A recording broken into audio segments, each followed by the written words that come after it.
Dalam pembuatan video ada 3 langkah yang harus dilakukan. Langkah yang pertama yaitu praproduksi. Dalam hal ini, langkah yang paling awal yaitu mencari sebuah ide, atau bisa mencari contoh yang menurut kalian cukup menarik untuk dijadikan sebuah nama karya. Langkah selanjutnya yaitu sebuah desain.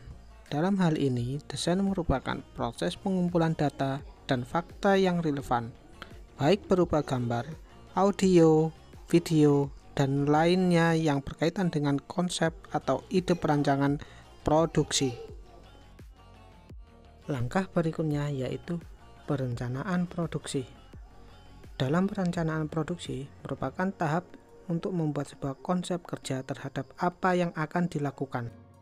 Langkah-langkah dalam pembuatan perencanaan produksi dijelaskan sebagai berikut, yaitu pembuatan sebuah storyboard, yang mana storyboard terdapat dalam sebuah sinopsis.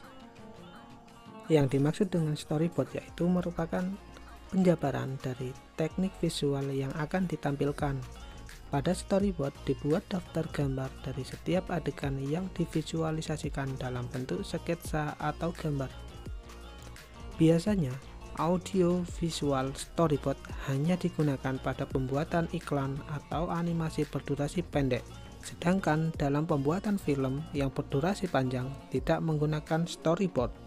Selain storyboard, yaitu ada lagi yang harus dilakukan, yaitu menentukan anggaran. Menentukan anggaran berarti membuat perhitungan biaya yang jelas dan rasional terhadap kebutuhan yang diperlukan, seperti biaya operasional. Langkah berikutnya yaitu produksi. Dalam langkah ini, yang perlu dilakukan adalah pembuatan sebuah konten. Langkah ini berupaya untuk menyiapkan dan membuat bahan-bahan yang akan digunakan dalam pembuatan proyek, seperti teks, gambar, video, animasi, efek visual, efek suara, maupun musik. Jika produk yang dibuat berupa film, maka dalam tahap ini dilakukan pengambilan gambar dengan kamera video. Tahapan berikutnya yaitu mengintegrasikan konten dengan perangkat lunak. Setelah semua tahapan sebelumnya selesai dilakukan dan perangkat lunak sudah siap, selanjutnya dilakukan penggabungan berbagai konten tersebut menjadi sebuah desain yang sesuai dengan tema, sehingga menjadi satu kesatuan berupa produk video. Tahap berikutnya yaitu merevisi desain. Pada tahap ini dilakukan preview dengan memperlihatkan hasil kepada pimpinan produksi dan anggota tim lainnya.